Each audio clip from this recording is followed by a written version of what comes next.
नमस्कार मेरे दोस्तों, कैसे हैं आप सभी। उम्मीद करता हूं अच्छे होंगे, अपनी पढ़ाई को अच्छे से कर रहे होंगे। शायद हेड कांस्टेबल के प्रीवियस ईयर क्वेश्चंस की जो सीरीज है उसमें आज हम मैथ्स के पार्ट नंबर 3 करने जा रहे हैं। ये तीसरी क्लास है हमारी, जो 30 जुलाई 2023 को शिफ्ट 1 का एग्जाम हुआ था, उसके एग्जाम ओरिएंटेड सॉल्यूशंस करेंगे। अगर आप सिलेक्शन पाना चाहते हैं तो ये 4 क्लास आपके लिए बहुत इंपॉर्टेंट होंगी। इसके बाद 30 तारीख को जो शिफ्ट 2 का एग्जाम हुआ था उसके सॉल्यूशंस करेंगे। तो अगर कोई बच्चा ये 4 क्लास करके एग्जाम में बैठ रहा है तो उसका जो कॉन्फिडेंस लेवल होगा वो दूसरे बच्चों से ज्यादा होगा। और आप देख पा रहे होंगे कि ऐसे ही प्रश्न आपको वहां से देखने को मिलेंगे। अगर आप चैनल पर नए हैं तो चैनल को सब्सक्राइब कर लीजिए और बेल आइकन को प्रेस कर लीजिए, जिससे आप आने वाली सभी वीडियो के बारे में अपडेटेड रहे। तो चलिए देरी ना करते हुए क्लास स्टार्ट करते हैं। आपके सामने आपकी स्क्रीन पर पहला प्रश्न आ चुका है कि जो संख्या दी गई है कितनी है, 23,474, पूर्णतः किससे विभाज्य है। तो ये पूछा गया है कि 23474 ये किस संख्या से विभाज्य है। आप एक बात देख पा रहे होंगे, देखो लास्ट में क्या है, इवन नंबर है तो 2 से डिविजिबल होगी। 2 से यहां भी है, 2 से यहां भी है और 2 से यहां भी है, 2 से लास्ट में भी है। तो 2 से हमको देखना ही है, हमको देखना है 3 से, 4 से और 11 से।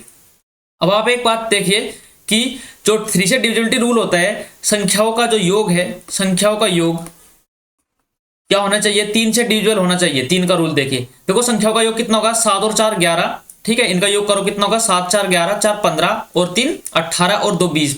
क्या 20 जो 20 है वो 3 से डिविजिबल है? जी नहीं, वो नहीं है। तो ऑप्शन नंबर 1 हमारा कट हो जाएगा। ऑप्शन नंबर 2 देखते हैं कि 4 का डिविजिबल रूल क्या होता है, लास्ट 2 डिजिट, जो लास्ट की 2 डिजिट होती हैं वो 4 से डिविजिबल होनी चाहिए। ठीक है, मैं क्या होनी है, 4 से डिविजिबल होनी चाहिए। क्या 74 4 से डिविजिबल है? क्या ये 4 से डिविजिबल हो जाएगा? जी नहीं, 4 से डिविजिबल नहीं है। तो ऑप्शन नंबर 2 भी हमारा कैंसिल हो जाएगा। अब हम देखते हैं कि 11 से डिविजिबिलिटी का रूल क्या है। देखो एकांतर संख्याओं का योग या तो 11 होना चाहिए, ये 11 जीरो आना चाहिए। ठीक है, ऐसा होना चाहिए। तो देखो क्या होगा, एकांतर संख्या कितने होगी, 4 और 6 कितने होगी, 2 और 4 6 और 4 10, मतलब एकांतर संख्या कितनी हो गई है, 10 हो गई। और दूसरी एकांतर संख्या कितने हैं, 7 और 3 10। इनका जो डिफरेंस है वो कितना है, ये 0 है। इसका मतलब क्या है कि ये 11 से डिविजिबल हो जाएगी। तो ऑप्शन नंबर 3 हमारा राइट आंसर हो जाएगा कि 2 और 11 से डिविजिबल हो जाएगी। केवल 2 से नहीं, 11 से भी डिविजिबल होगी, इसलिए ये भी कैंसिल हो जाएगा। तो इस प्रकार आप क्वेश्चन को आसानी से सोल्व कर सकते थे। अगला प्रश्न आपके सामने है कि अंडर रूट क्या है, 5x है इक्वल टू कितने के बराबर दिया गया है, 15,625 के बराबर दिया गया है। तो आप इसको कैसे कर सकते हैं, तो आप इसको ऐसे लिख सकते हैं, x की पावर कितनी होगी, 5x की पावर बाई 2। ठीक है, इक्वल टू, अब देखो ये कितना है, 15,625। क्या होना चाहिए, 5 का स्क्वायर कितना होता है, 25, 5 की क्यूब 125, 5 की 4 कितनी, 5 की पावर 4 कितना होता है, 625, 5 की पावर 5 कितना होता है, 31 25 और 5 की पावर 6 ये कितना होता है, 15,625। तो ये होता है 5 की पावर 6। अब हम लिख सकते हैं क्या, कि देखते हैं कि बेस कॉमन है तो क्या होगी, घात बराबर हो जाएंगी। ये हो जाएगा x/2 इक्वल टू कितना हुआ, 6। तो x की वैल्यू कितना आ जाएगी, 12। जो हमसे पूछा गया था कि x का मान बताओ, तो x का मान कितना होगा, 12 हो जाएगा, जो ऑप्शन नंबर 2 में दिया गया है। तो ऑप्शन नंबर 2 हमारा राइट आंसर हो जाएगा। अगला प्रश्न आपके सामने है, 1008 को किस एक अंक वाली संख्या से विभाजित किया जाए ताकि पूर्ण भागफल एक पूर्ण वर्ग बन जाए। ये प्रश्न मैं आपको शॉर्ट में करा चुका हूं पहले। इस टाइप का प्रश्न अगर आप मेरे शॉर्ट्स नहीं देखते हैं तो बहुत बेनिफिशियल शॉर्ट्स हैं, उनको जरूर देखिएगा और चैनल को सब्सक्राइब कर लीजिए अगर आपके पास नोटिफिकेशन नहीं जाता है। तो वो संख्या है 1008। अब इसको पूछा गया कि किस संख्या से डिवाइड करने पर वो क्या हो जाएगा, पूर्ण वर्ग बन जाएगा। मतलब कि अगर हम 9 4 8 या 7 इसमें से किसी एक संख्या से डिवाइड करेंगे और ये क्या हो जाएगा, पूर्ण वर्ग बन जाएगा। अब देखो क्या करो, या तो आप ऑप्शन के थ्रू जाओगे, पहले 9 से डिवाइड करो, फिर 4 से, फिर 8 से, फिर 7 से, या एक काम करो, क्या करो, इसका आप क्या करो, फैक्टर कर लो। देखो कैसे करोगे, अगर आप देखो इसको 4 से क्या करो, डिवाइड कर लो। 4 से कितना होगा, 4 2 जा 8 कितना हुआ 0 और 4 5 जा 20 और 4 2 जा 8। तो ये हो जाएगा। फिर इसको क्या करो, 4 से फिर से करो, कितना होगा, 4 6 24 और कितना होगा, 4 3 12। ठीक है, ये हो जाएगा। फिर इसको क्या करो, 9 से हो जाएगा, तो कितना होगा, 9 से 7 आया, फिर इसको 7 से करो तो क्या होगा, 7 से बनाया। तो जो इसके फैक्टर हुए 18 मतलब 1008 के जो फैक्टर हुए वो कितना हुआ, वो 4 multiply by 4 multiply by 9 multiply by 7। अब देखो हम किस संख्या से, देखो क्या है, ये स्क्वायर है, ये भी स्क्वायर है, ये भी स्क्वायर है। तो क्या है, 7 इसमें सिंगल नंबर है, अगर हम इसको 7 से डिवाइड करें तो 7 से 7 कैंसिल हो जाएगा और ये क्या हो जाएगा, पूर्ण वर्ग बन जाएगा। तो इस प्रकार हम क्या करते हैं कि ऑप्शन नंबर जो 4 है, जो 7 है उससे डिवाइड करने पर आपका जो संख्या है वो एक पूर्ण वर्ग बन जाएगी। तो आपका राइट आंसर था ऑप्शन नंबर 4 7। अगला प्रश्न आपके सामने सिंप्लीफिकेशन का प्रश्न है। 1980 को भाग दिया पहले 9 से, फिर प्लस, फिर क्या है बड़ा ब्रैकेट है, और फिर -77, फिर क्या मिडिल ब्रैकेट और फिर स्मॉल ब्रैकेट। तो सबसे पहले आप क्या करोगे, स्मॉल ब्रैकेट को सोल्व करोगे। तो इसको क्या होगा, ये हो गया 1/4 ऑफ मतलब क्या होता है 9 मल्टीप्लाई बाई कितना होगा 7920, तो कितना होगा 19 चौक 76, ये होगा 91980। देखो आपको अपनी कैलकुलेशन तेज रखनी होगी अगर आप दूसरे बच्चों से आगे निकलना चाहते हैं। तो इसका मान कितना हुआ 1980, ठीक है, ये प्लस का, और यहाँ पर देगा माइनस के 1980, तो ये क्या होगा आपस में कैंसिल हो जाएगा, तो होगा 0। तो अब क्या हुआ, अब आपके सामने जो प्रश्न रह गया वो ये रह गया कि 1980 डिवाइडेड बाई 9 माइनस, क्या होगा माइनस हो जाएगा, देखो जब ब्रैकेट खुलेगा तो माइनस हो जाएगा -77। तो अब 9 से इसको डिवाइड करो, कितना होगा 9 2 जा 18 और 9 2 जा 18, तो क्या होगा 220। तो अब 220 में से कितना जाएगा 77 जाएगा, तो कितना बचेगा, अब बताओ कितना बचेगा, यूनिट डिजिट कितना आएगा 3 आएगा। तो क्या देख पा रहे हैं कौन सा ऑप्शन में 3 है, ये कैंसिल, ऑप्शन नंबर में 3 है, ये भी कैंसिल और ये भी कैंसिल। तो ऑप्शन नंबर 2 हमारा राइट आंसर हो जाएगा, जिसमें यूनिट डिजिट 3 है, मतलब 200 में से 77 जाने पर, 220 में से सॉरी 77 जाने पर कितना बचेगा 143 बचेगा, जो हमारा राइट आंसर है। अगला प्रश्न आपके सामने है कि अब बोला गया है कि कौन सी संख्या सही बढ़ते क्रम में व्यवस्थित है, कौन सी संख्या व्यवस्थित है बढ़ते क्रम में। अब आप देख पा रहे होंगे यहां पर देखो 7 11 और 8, इसका क्या करो एलसीएम ले लो, या तो एलसीएम लेने पर क्या होगा, देखो इसका एलसीएम कितना आएगा, और ये आएगा 8 7 56, और इसमें 11 की मल्टीप्लाई फिर से करोगे तो कितना आएगा 11 6 जा 66, और कितना का 616, तो ये आ जाएगा आपके सामने एलसीएम। अगर आप इसको 5 से डिवाइड करोगे तो क्या आएगा, यहाँ पर 5 से डिवाइड करने के बाद 88 क्या होगा, किससे डिवाइड करोगे, सॉरी 7 से डिवाइड करोगे तो 88 की मल्टीप्लाई उसमें करनी पड़ेगी, या फिर आप एक काम करो, ये तो क्या देखो ये तो था मेथड नंबर 1 की आपने लिया एलसीएम, ठीक है। मेथड नंबर 2 क्या होता है, दोनों मेथड से समझा देता हूं मेथड नंबर 2 क्या है, ठीक है। पहले मेथड नंबर 1 से सोल्व करते हैं। देखो जब 7 से इसको डिवाइड करेंगे तो कितना होगा 88 होगा, 88 में किसकी मल्टीप्लाई करेंगे 5 की मल्टीप्लाई करेंगे तो कितना हो जाएगा 440, ठीक है। दूसरी संख्या क्योंकि 56 की मल्टीप्लाई करेंगे इसमें तो कितना हो जाएगा 56 मल्टीप्लाई बाय 9 कितना होगा 9 6 54, और कितना बचा 5 9 5 45 और 5 50, कितना 504। तीसरी संख्या क्या होगी, तीसरी संख्या हो जाएगी कितना 77 से इसको डिवाइड करेंगे और मल्टीप्लाई करेंगे 7 7 49, और कितना होगा 3 7 7 49, और कितना होगा 49 और 49 और 4 53, तो 539। तो कौन सी सबसे बड़ी संख्या है, सबसे बड़ी संख्या 7/8 है, उसके बाद क्या है 5/7 और फिर 9 कितना होगा, सॉरी 7/8 कौन सी सबसे बड़ी संख्या है, देखो क्या है सही बढ़ते हुए क्रम में, सॉरी सबसे बढ़ते हुए क्रम में रखा है, तो सब ये जो ऑप्शन नंबर 1 है यही हमारा राइट आंसर है बढ़ते क्रम में, ठीक है। तो ऑप्शन नंबर 1 हमारा राइट आंसर हो जाएगा। अब इसको दूसरे तरीके से हम कैसे कर सकते हैं, ये तो था एलसीएम मेथड। अब देखो अगर हम यहाँ पर बात करें 5/7 कितना होता है, अगर 50.7 आएगा स्टार्टिंग में। अब यहाँ पर देखो क्या होगा, यहाँ को अगर 90 हो जाएगा, 90 को किससे मल्टीप्लाई करेंगे, जब 11 से डिवाइड करेंगे तो कितना आ जाएगा 0.8 आएगा, यह आएगा 0.8, ओके। और ये कितना है, ये है 7/8, तो कितना होगा 8 8 64, और कितना होगा 0.85, ये आएगा 0.85, और ये कितना आएगा, ये आएगा 2.81, ठीक है। तो ऑप्शन को होगा ऐसे ही सही है, देखो ये छोटी है ये बड़ी है ये उससे बड़ी है, तो ऑप्शन नंबर 1 हमारा राइट आंसर हो जाएगा। दोनों में से जोन सा मेथड आपको अच्छा लगे आप उसको यूज कीजिएगा, बस प्रश्न गलत नहीं करना है, ठीक है। अपना नंबर को कटने नहीं देना है, अच्छे से सोल्व कर लेना है।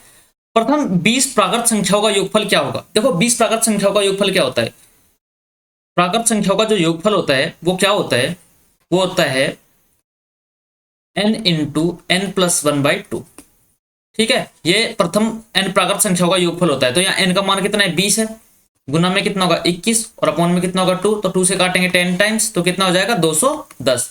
तो 210 कौन से ऑप्शन में दिया गया है, ऑप्शन नंबर 2, तो ऑप्शन नंबर 2 हमारा राइट आंसर हो जाएगा। तो 210 प्रथम 20 प्राकृत संख्याओं का योगफल है जो आपको ज्ञात करना था। अगला प्रश्न आपके सामने है कि कौन सी संख्या 9 से विभाज्य है। 9 से विभाजकता नियम क्या होता है कि प्रश्न जो संख्याएं दी गई है संख्याओं का योग 9 से डिविजिबल होना चाहिए। तो पहला क्या है, पहला ऑप्शन है 7 3 10 और 3 13 और 9 22, तो क्या 22 9 से डिविजिबल है, जी नहीं ये नहीं है, तो ऑप्शन नंबर 1 कैंसिल हो जाएगा। ऑप्शन नंबर 2 देखते हैं, 6 और 3 9 और 6 15 और एक 16, क्या 16 डिविजिबल है, नहीं 16 भी नहीं है, तो ऑप्शन नंबर 2 भी कैंसिल हो जाएगा। ऑप्शन नंबर 3 देखते हैं, 6 और 3 9 5 14 और 9 23, क्या 23 डिविजिबल है 9 से, नहीं, तो ऑप्शन नंबर 4 हमारा राइट आंसर हो जाएगा। देखते हैं इसका योग क्या इतना है, 9 और 3 12 और 13 और 1 13 और 5 18, तो 18 के 9 से डिविजल है, जी हाँ 9 से डिविजल है, तो ऑप्शन नंबर 4 हमारा राइट आंसर हो जाएगा। अगला प्रश्न आपके सामने है, एक बेलन के आधार की त्रिज्या 7 सेंटीमीटर है। बेलन के आधार की त्रिज्या आर का मान कितना दिया गया है, आर का मान दिया गया है 7 सेंटीमीटर। इसका वक्र पृष्ठ क्षेत्रफल 440 सेंटीमीटर स्क्वायर है। देखो जो बेलन होता है, बेलन का वक्र पृष्ठ क्षेत्रफल कितना होता है, ठीक है, बेलन का जो बेलन होता है, बेलन का वक्र पृष्ठ क्षेत्रफल क्या होता है, ये होता है 2 पाई आर एच। अगर हम बात करता संपूर्ण पृष्ठ क्षेत्रफल की तो होता 4 पाई एच, लेकिन वक्र पृष्ठ क्षेत्रफल की बात की है तो है 2 पाई आर एच, जिसका मान दिया गया है 2 इंटू पाई का मान हमको 22/7 यूज करना है, आर का मान हमारे पास 7 है, इंटू एच इक्वल टू कितना दिया गया है हमारे पास है 440। तो यहाँ से क्या होगा, 7 से 7 डिविजल हो जाएगा और 22 दूनी 44, तो ये कितना 10 बार गया। तो यहाँ से हमें एच की वैल्यू ऊंचाई निकाल सकते हैं, एच की वैल्यू कितनी होगा 10। तो हमको निकालना है क्या, आयतन। तो आयतन क्या होता है, बेलन का जो आयतन होता है वो क्या होता है, पाई आर स्क्वायर में एच, ठीक है, ये होता है। तो यहाँ हम निकाल सकते हैं, पाई का मान रखेंगे कितना होगा 22/7 रखेंगे, आर का मान कितना होगा 7 इंटू 7 और एच का मान कितना हो जाएगा 10। तो 1 7 से कितना होगा, 1 7 कैंसिल हो जाएगा, 22 से 154 और 10 की मल्टीप्लाई 1540। तो जो ऑप्शन नंबर 3 है वो हमारा राइट आंसर हो जाएगा। यहाँ से आप आसानी से इसका आयतन निकाल सकते थे। चलिए अगला प्रश्न आपके सामने है, एक पोशाक है उसका लागत मूल्य जो सीपी दिया गया है वो सीपी है 850, किंतु जब वो सामान को बेच रहा है तो बिक्री कर 5% का टैक्स लगाता है। तो बताओ कि बिल पर राशि क्या होगी, अगर इसका एसपी क्या होगा, तो एसपी क्या होगा, एसपी होगा सीपी प्लस सीपी का 5%, ठीक है, सीपी का 5% ये एसपी होगा। तो सीपी कितना है 850 प्लस, ठीक है, सीपी कितना है 850 और इसका कितना होगा 5% निकालेंगे, 850 का 5%, तो 5% कितना होता है 1/20, 1/20। तो 10 से 102 से इसको कितना काटेंगे 42.5 बार, तो कितना हो जाएगा 892.5। तो 892.5 हमारा राइट आंसर हो जाएगा, जो ऑप्शन नंबर फर्स्ट में ही दिया गया है। तो 892.5 इस बिल की जो राशि होगी वो आपके सामने है। अगला प्रश्न आपके सामने है, 8 मीटर 6 मीटर और 22.5 सेंटीमीटर की दीवार बनाने के लिए कितनी 25 सेंटीमीटर 11.25 सेंटीमीटर और 6 सेंटीमीटर की ईंटों की आवश्यकता होगी।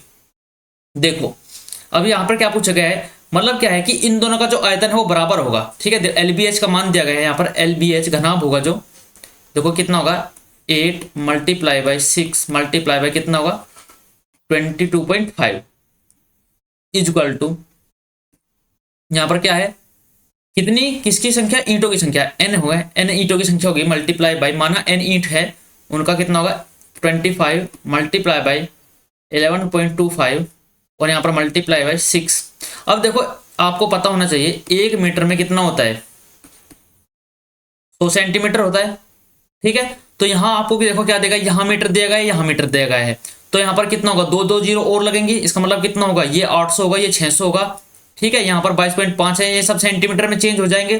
तो आप यहाँ पर ऐसे भी तो लिख सकते हैं इसको 800 गुना में 600 गुना में कितना होगा 22.5 इक्वल टू ईंटों की संख्या n मल्टीप्लाई बाय 2 कितना होगा 25 मल्टीप्लाई बाय कितना होगा 11.25। अच्छा 11.25 को क्या लिख सकते हो आप, इसको 0.25 को क्या लिख सकते हो 1/4। तो मतलब क्या होगा, इसको ऐसे भी तो लिख सकते हो 11 से 1/4 मतलब 11 चौक 44 और 1 45/4, तो हम इसको 45/4 लिख सकते हैं। तो यहाँ पर लिख देता हूँ 45/4, ठीक है, मल्टीप्लाई बाय कितना होगा 6। तो हमको बस यहाँ से n की वैल्यू ज्ञात करनी है डायरेक्ट क्वेश्चन को सोल्व करके। अच्छा अब आप एक चीज देखो 22.5 को आप क्या लिख सकते हो, इसको ये किसका आधा होता है 45 का आधा होता है, तो आप इसको 45/2 लिख सकते हैं, फिर 45/2 भी तो लिख सकते हैं इसको, आप इसको ऐसे भी तो लिख सकते हो कि आप 22.5 को क्या लिख सकते हो 45/2 मतलब 45/2 ऐसे लिख सकते हो। तो यहाँ से 45 से 45 कैंसिल हो गया। अब आप देखो यहाँ से क्या हुआ 25 से जाएगा कितनी बार 4 बार, ठीक है। अब कितना हुआ ये 6 से जाएगा यहाँ पर कितनी बार, ये 6 से कैंसिल 6 हो जाएगा, तो कितना बचा 8 चौक 32 और 32 चौका तो देखो 2, यहाँ से 2 से 2 बार ये होगा 8 दूनी 16 और 16 में 4 की मल्टीप्लाई होगी तो 16 चौका 64, मतलब n की वैल्यू कितनी आ जाएगी, कितने ईंटों की आवश्यकता होगी 6400 ईंटों की आवश्यकता होगी। 2 0 यहाँ पर है तो ऑप्शन नंबर 2 हमारा राइट आंसर हो जाएगा। ऐसे आप प्रश्न को आसानी से सोल्व कर सकते थे। एक पाइथागोरन त्रिक जिसकी सबसे छोटी संख्या 9 है। आपने देखो तीसरा सेट हमारा चल रहा है, आपने एक चीज नोटिस की होगी, प्रश्न की जो इनका क्या नाम लेते हैं लेवल है वो सेम है, कोई प्रश्नों में ज्यादा बदलाव नहीं किया है। हर प्रश्न में हर जो शिफ्ट है उसमें एक तरीके का प्रश्न पूछा गया है। पाइथागोरस त्रिक पहले शिफ्ट से लेकर अब तक पूछी गई है। पहले 5 की पूछी जा रही थी, अब 9 की पूछी गई है। जैसा कि मैंने पिछली क्लास में बताया था आपको कि 9, 40, 41 एक पाइथागोरस प्रमेय होती है, ठीक है, ये आपको याद रखनी चाहिए। तो ऑप्शन नंबर 1 ही हमारा राइट आंसर हो जाएगा। इसलिए मैं आपसे बोल रहा हूं कि जब आप ये सेट्स करके जाएंगे तो दूसरों बच्चों से ज्यादा आपका कॉन्फिडेंस लेवल हाई होगा और आप अच्छे से प्रश्न को सोल्व कर पाएंगे। अगला प्रश्न है, निखिल अपने भाई रोहन से 8 वर्ष छोटा है। निखिल क्या है, छोटा है, और रोहन क्या है, बड़ा है। कितना, 8 वर्ष। निखिल की आयु रोहन की आयु निखिल की आयु की दोगुनी है। देखो रोहन की आयु निखिल की आयु की दोगुनी है। अब देखो उनका 2 गुना हो या फिर 5 गुनी हो, अंतर तो सेम रहेगा, 8 वर्ष छोटा ही रहेगा। तो इनका जो अंतर दिया गया है, अंतर 1 है, लेकिन हमको यह क्या है, रेशो में ओरिजिनल वैल्यू कितनी दी गई है, 8 वर्ष। तो इस समय उनकी जो एज है वो कितनी है, रोहन की एज है 16 और निखिल की एज है 8। ठीक है, तो हमसे पूछा गया कि रोहन की आयु बताओ, तो रोहन कितने साल का है, 16 साल का है। तो ऑप्शन नंबर कितना होगा, ऑप्शन नंबर 4 हमारा राइट आंसर हो जाएगा। चलिए आपके लिए अपडेट है कि अगर आप हमसे नहीं जुड़े हैं तो हमसे जुड़ जाइए। आपके लिए target the math become maths expert एक बिल्कुल बेसिक से एडवांस लेवल तक के लिए छोरी चली हुई है मैथ्स की, जिसमें हम 0 लेवल से एडवांस लेवल तक जाएंगे। उसके साथ साथ आपके लिए प्रीवियस ईयर क्वेश्चंस भी चले हुए हैं। तो जितना हो सके चैनल को शेयर कीजिए और जल्दी से जल्दी चैनल में अपने परिवार को और बड़ा कीजिए और सबको जोड़िए। साधारण ब्याज की एक धनराशि है, आपके सामने नया प्रश्न है, और 3 वर्षों में जो 500 हो जाती है, कितना हो जाती है, 3 वर्षों में कितना हो जाती है, 500, और 5 वर्षों में कितना हो जाती है, 600। 5 वर्ष में कितना हो जाती है, 600 हो जाती है। अब यहाँ पर देख पा रहे होंगे ब्याज दर ज्ञात करने, तो 2 साल में जो 2 साल का जो ब्याज है, 2 साल का ब्याज कितना है, 100 रुपए है। ठीक है, तो हम यहाँ पर 1 साल का ब्याज निकाल सकते हैं। 1 साल का ब्याज कितना होगा, 50 रुपए होगा। ठीक है, तो हम यहाँ पर रेट निकाल सकते हैं। रेट क्या होता है, 1 साल का ब्याज अपॉन में क्या होता है, प्रिंसिपल मल्टीप्लाई बाय 100। तो ये आपकी रेट होती है। और यहाँ पर क्या निकालना है, 1 साल का हमको ब्याज निकालना है। 1 साल का ब्याज तो हो गया 50, वो हमारे पास है। लेकिन हमको क्या ज्ञात करना है, हमको ज्ञात करना है क्या, हमको ज्ञात करना है प्रिंसिपल। प्रिंसिपल कैसे ज्ञात करेंगे, देखो यहाँ 3 साल में राशि हो रही है, ये क्या है, ये अमाउंट है, ये मिश्र धन है। तो 3 साल का इसमें ब्याज जुड़ा होगा। 3 साल का ब्याज, जब 1 साल का ब्याज 50 है तो 3 साल का ब्याज कितना होगा, 150। अगर इसमें से हम यहाँ पर 150 क्या करते हैं, सब्सट्रैक्ट कर दें, तो आपके पास क्या आ जाएगा, प्रिंसिपल आ जाएगी। तो 500 में से अगर आप 150 को सब्सट्रैक्ट कर रहे हैं तो कितना होगा, 350। तो ये आपके सामने क्या है, ये है प्रिंसिपल। ठीक है, तो यहाँ पर क्या होगा, 350 प्रिंसिपल आ जाएगा मल्टीप्लाई बाय 100। तो कितना होगा, 1 0 से 1 0, 5 से कितने बार काटेंगे, 7 बार। तो 100/7 कितना होता है, 14.28। ठीक है, तो या फिर इसको ऐसे भी लिख सकते हैं 14 से 2/7%, जो ऑप्शन नंबर 2 में हमको दिया गया है। तो ये आपका राइट आंसर था। अगला प्रश्न आपके सामने है कि यदि एक संख्या का 35% 63 है, माना कोई संख्या ए है, उसका 35% क्या है, 63 है, ऐसा दिया गया है, तो संख्या बताओ कितना होता है। संख्या क्या होती है, अब यहां से ज्ञात करो क्या होगा। अगर हमको क्या करें, 7 से इसको डिवाइड करें, 7 पंजे 35, मतलब 5% की वैल्यू कितनी है, 7 से इसको डिवाइड करेंगे 9। तो हमको संख्या क्या होती है, संख्या होती है 100%, इसमें 20 की मल्टीप्लाई, तो इधर भी 20 की मल्टीप्लाई, तो 100% की वैल्यू कितनी आ जाएगी, 180। तो ये आपका राइट आंसर हो जाएगा ऑप्शन नंबर 1। तो जो संख्या है वो कितना है, 180 है, जो इसका आपको क्या है, ज्ञात करनी थी। चलिए अगला प्रश्न आपके सामने है कि 8% को भिन्न में बदलिए। ये सब मैं आपको पहली क्लास में पढ़ा चुका हूं। फ्रैक्शन और परसेंटेज जो चार्ट होता है कैसे होता है, देखो 8 परसेंटेज का मतलब कितना होता है, परसेंटेज का मतलब है प्रतिशत, मतलब 1/100। तो इसको 4 से डिवाइड करेंगे, कितना होगा, 4 से 2 बार गए, और 4 से कितनी बार, 25 बार। तो कितना होगा, ये कितना होगा, 2/25। तो हमारा राइट आंसर हो जाएगा। तो कहां पर दिया गया 2/25, ऑप्शन नंबर 3 में दिया गया, तो ये हमारा राइट आंसर हो जाएगा। अगला प्रश्न है कि 9 सही 1/11 का दशमलव में मान ज्ञात कीजिए। अगर को कैसे लिख सकते हैं, देखो इसको अगर हम लिखें तो कितना हो जाएगा, 9। अब हमने देखो इसको 1/11 को कैसे लिख सकते हैं, अगर आपने पढ़ा है, मुझसे पढ़ा होगा, तो क्या होगा, ये 1/11 को आप कैसे लिख सकते हो, देखो पहले लगाओगे दशमलव, ठीक है, यहाँ पर उतार लेंगे 0, संख्या नहीं चलेगी, फिर से उतारेंगे 0, और फिर क्या करोगे, 11 यहाँ पर 100 हो जाएगा, तो 1199, यहाँ पर 1199 ये हो जाएगा। तो इसको कैसे लिख सकते हैं, यहाँ पर लिख सकते हैं 9.09, ये हमारा राइट आंसर हो जाएगा। ये तो पहला ऑप्शन था।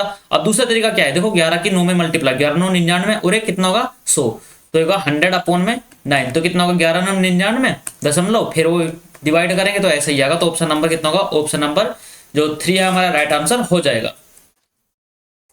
डिवाइड करना था और कुछ नहीं करना था। प्रश्न अगला क्या है आपके सामने, पहली 5 प्राकृतिक संख्याओं का औसत 3 है। पिछली जो मैंने आपको अभी क्लास कराई थी उसमें भी ऐसा प्रश्न पूछा गया कि प्रथम जो 5 हैं प्राकृतिक संख्याओं, 5 प्राकृतिक संख्याओं का जो योग है, जो 5 प्राकृतिक संख्या है उनका क्या है, योग है, वो औसत है, सॉरी औसत है। अगर औसत 3 है तो इनका योग कितना होगा, तो योग कितना होगा, योग कितना होगा 5 × 3, तो कितना होगा 15।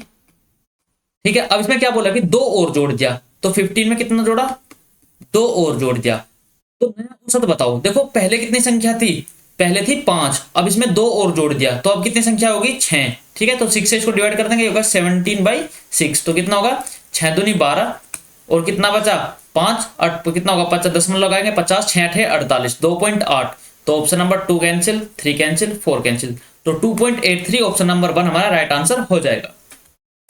अगला प्रश्न आपके सामने है, 6 घंटियां एक साथ बजने लगती हैं और क्रम से 3:3 4 6 7 8 और 12 सेकंड के अंतराल पर बजती है, कितने सेकंड के बाद वे एक साथ फिर से बजेंगी।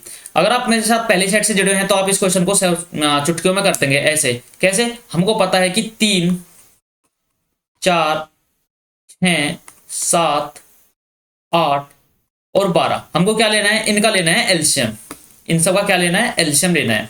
तो एलसीएम कितना होगा, यहां पर देखो 8 आएगा एलसीएम में, गुना में कितना होगा 7 आएगा, गुना में कितना आएगा 3 आएगा, जाएगा तो कितना होगा 8 7 56 गुना में 3 कितना होगा 168 हो जाएगा। तो ये हमारा राइट आंसर है ऑप्शन नंबर 2। तो 168 हमारा राइट आंसर हो जाएगा। मैं कितने 168 सेकंड के बाद फिर से एक साथ बजेंगी। अगला प्रश्न है कि एक अर्धगोले का जो आयतन ज्ञात करना है, आपको अर्धगोले का आयतन ज्ञात करना है जिसका व्यास कितना है, व्यास कितना था 2r, ये दिया गया है कितना है 6 सेंटीमीटर। तो यहां से हम r ज्ञात कर सकते हैं, r कितना हो जाएगा 3 सेंटीमीटर हो जाएगा। अब हमको ज्ञात करना क्या है, हमको ज्ञात करना है अर्धगोले का आयतन।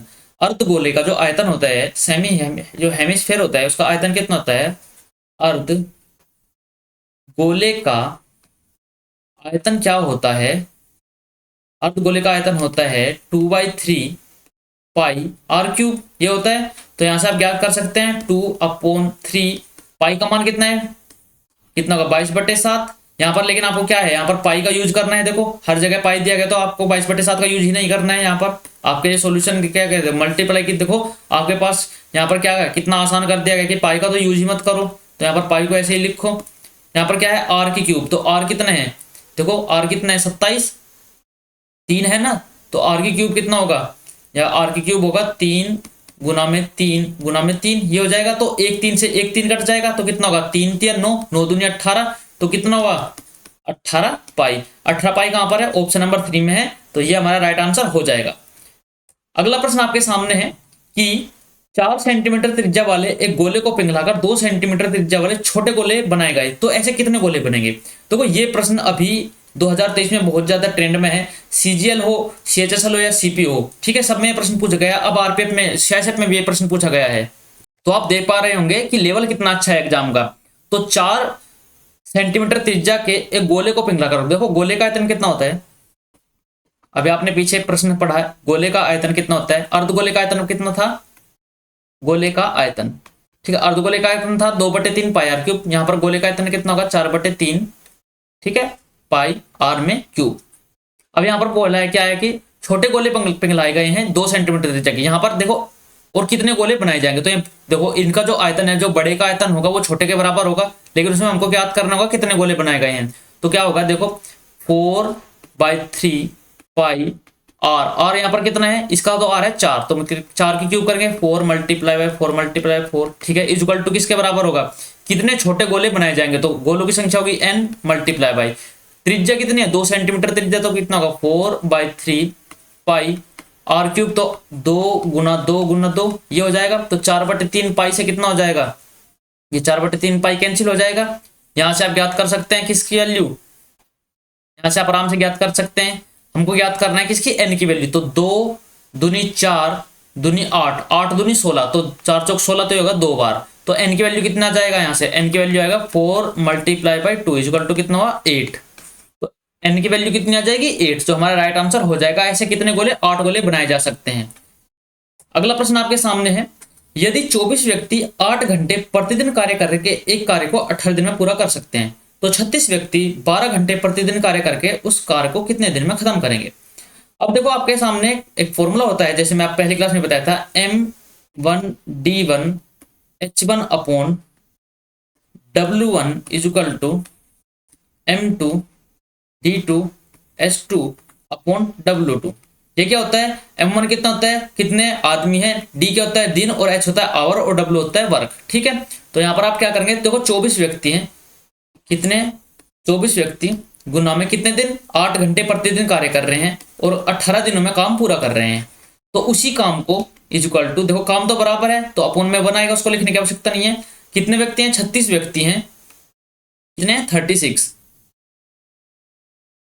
36 व्यक्ति 12 घंटे प्रतिदिन कार्य करके टाइम पूछा गया है कितना समय लेंगे, D2। तो कितना होगा, देखो 12 से किसको काटेंगे, 12 से काट लेंगे 2 बार, ठीक है, 18 से काटेंगे इसको 2 बार, और 2 से 2 कैंसिल, तो कितना होगा, जो समय लेंगे वो कितना लेंगे, वो लेंगे 8 दिन। तो ऑप्शन नंबर कौन सा होगा हमारा आंसर, ऑप्शन नंबर 4 हमारा राइट आंसर हो जाएगा, 8 दिन में पूरा कर लेंगे। अगला प्रश्न आपके सामने है कि 75% राशि का 75% कितना होगा, मतलब कोई संख्या है x, उसका 75% राशि का 75% कितना होगा, 75% का 75% कितना होगा, ठीक है। तो 75% कितना होता है, 3/4 ये होता है, इसका भी कितना 3/4, यही तो ज्ञात करना है हमको, इज इक्वल टू कितना होगा 9/16। तो 9/16 कितना हो जाएगा, यहाँ पर आप ज्ञात करें तो दशमलव कितना होगा 0, 90 हो जाएगा, 16/85.05। तो ऑप्शन नंबर 1 हमारा राइट आंसर हो जाएगा। वैसे आप इसको देखकर ये मत करना कि आपने ये डायरेक्ट लगा दिया, ठीक है, वैसे आप आंसर तो होगा यही, क्योंकि ये आपको बहकाने के लिए है, लेकिन आपको अगर ये दिया गया है तो आपको पूरा सोल्व करना होगा। फिर मैं भी पूरा सोल्व करके देखता हूँ, आपको देखते हैं कि राइट आंसर यही आएगा कि क्या होगा। देखो 16 से डिवाइड करेंगे कितना होगा दशमलव, यहाँ 0, यहाँ पर 16×5 = 80, 5 टाइम चलेंगे तो कितना होगा 80 हो जाएगा। तो ये कितना बचेगा 10 बचेगा, फिर क्या होगा, फिर 1 0 और उतार लेंगे तो 16×6 = 96 हो जाएगा। यहाँ कितना होगा 96, तो यहाँ कितना आ जाएगा 4, तो फिर 0 उतारेंगे तो कितना होगा 16 दूनी 32, यहाँ बचेगा 8, 0 उतारेंगे 16×5 = 80। तो हाँ, तो ऑप्शन नंबर क्या होगा, ऑप्शन नंबर 1 हमारा राइट आंसर हो जाएगा। अगर ऑप्शन में ये दिया गया है तो आप पूरा को सोल्व कीजिएगा, क्योंकि आपके पास समय बहुत होगा, 2 घंटे का समय है और 100 क्वेश्चन है, जिसमें आपको अच्छे प्रश्न देखने को मिलेंगे और हल्के प्रश्न भी देखने को मिलेंगे, ऐसे जिसमें आपको समय का सही सदुपयोग करना होगा। तो चलिए अगला प्रश्न आपके सामने है, 10 मीटर कपड़े का लागत मूल्य 11 रुपए है। 10 मीटर कपड़े का जो लागत मूल्य है वो कितना है, 11 रुपए है। 11 मीटर कपड़े का विक्रय मूल्य कितना है, 10 रुपए है। यहाँ 10 रुपए है, ठीक है। ये तो क्या है, ये तो सीपी होगा, ये होगा कितना, ये होगा एसपी।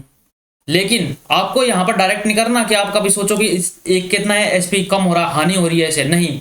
यहाँ पर पहले आपको क्या करना होगा, देखो यहाँ पर ये वैल्यू भी सेम होनी चाहिए, कितने मीटर बेच रहा है, 1 मीटर पर ही तो सब कुछ करेंगे। अगर मान लिया हम क्या करें, कोई तो 10 मीटर बेच रहा है, कोई 5 मीटर बेच रहा है, तो उसको पहले संतुलित करेंगे कि दोनों का देखते हैं 1 मीटर पर कितना बेच रहा है। तो यहाँ पर देखो लागत मूल्य कितना होगा, अगर यहाँ पर बात करें 1 मीटर की, तो 1 मीटर की लागत मूल्य जो है वो कितनी है, 11/10। ये एक वैल्यू क्या है, सीपी है, ये सीपी है। एसपी कितना होगा, देखो 1 मीटर कितने बेचेगा, एसपी होगा क्या, एसपी होगा 1 मीटर का लिए एसपी हो जाएगा कितना 10/11, ठीक है, ये एसपी हो जाएगा। मैं इसका चार्जर पॉइंट्स में लगा देता हूं एक बार। चलिए, तो यहाँ पर सीपी और एसपी हमने ज्ञात कर लिया। यहाँ पर आप एक चीज देख पा रहे होंगे, अगर यहाँ पर सीपी का मान ज्ञात करें तो 1.1 हो जाएगा, ठीक है, 1.1 रुपया। तो अगर यहाँ पर एसपी की बात करें तो देखो 110/11 है, तो मतलब क्या होगा कि 0.9 यहाँ पर ये जाएगा।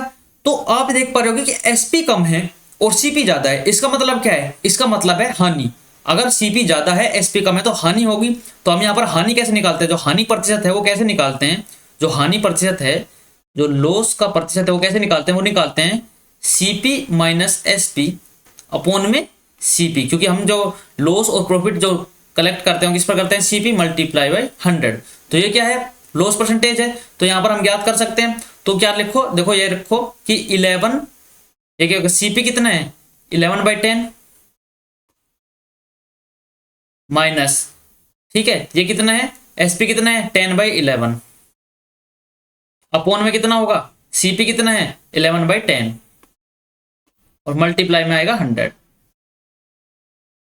ठीक है, यहां पर ये अब इसका कोई कार्य नहीं है, इसे हम यहां पर रफ कर देते हैं। अब इसको सॉल्यूशन करना है हमको। देखो तो यहां पर क्या होगा, ये लॉस परसेंटेज आ जाएगी। अब यहां पर देखो कितना होगा, 11 11 121 और 10 10 100, मतलब कितना होगा, कैंसिल हो के बाद 21 और नीचे कितना होगा 110।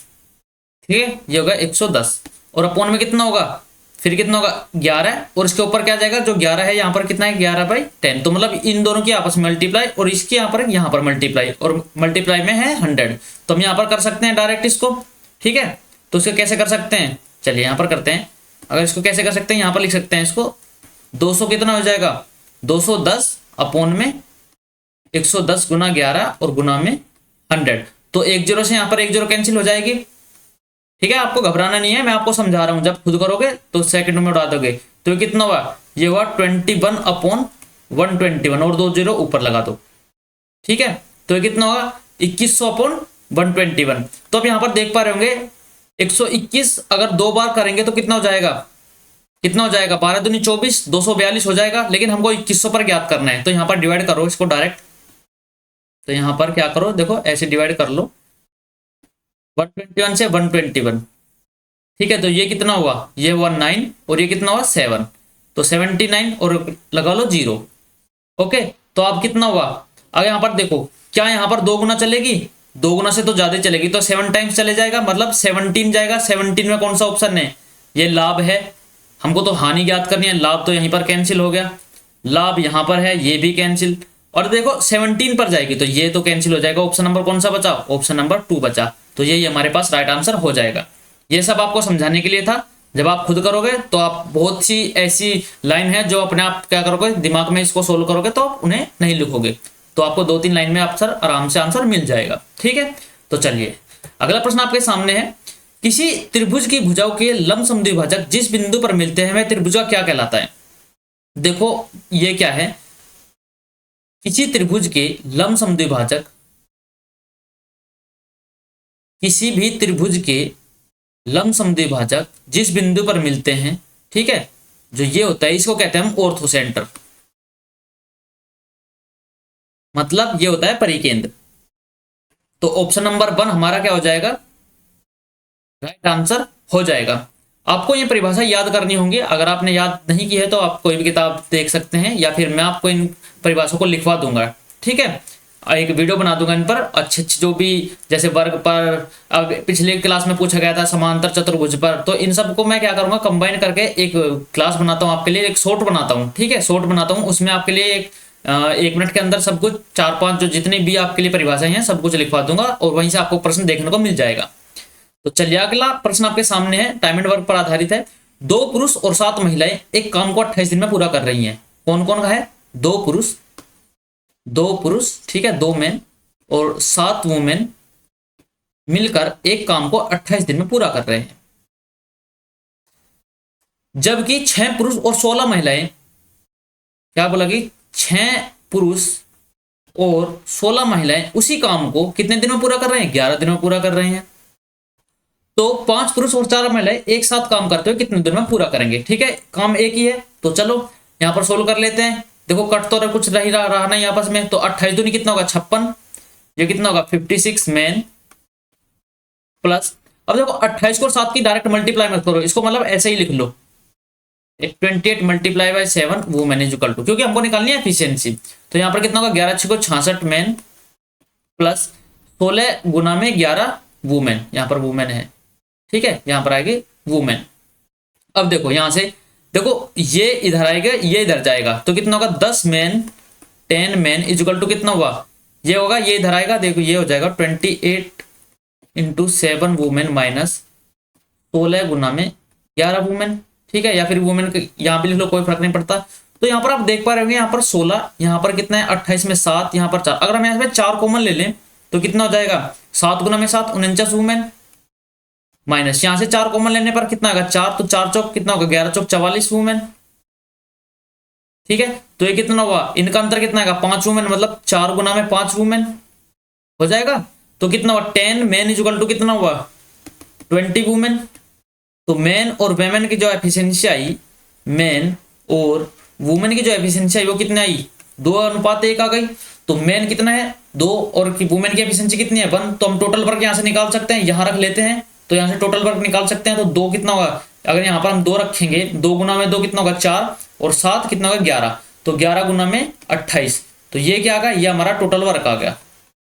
अब हमसे क्या पूछा गया है कि 5 पुरुष, एक पुरुष की एफिशिएंसी है 2, तो 5 पुरुष की एफिशिएंसी कितनी होगी 10, और कितना है 4 महिलाएं, एक पुरुष महिला की एफिशिएंसी, एक तो 4 की महिला कितनी होगी 4, तो कितना होगा 4 14। तो मतलब कितना होगा कि टोटल वर्क हमारे पास क्या है, टोटल वर्क हमारे पास 11 मल्टीप्लाई बाय 28 अपॉन में कितना होगा 14।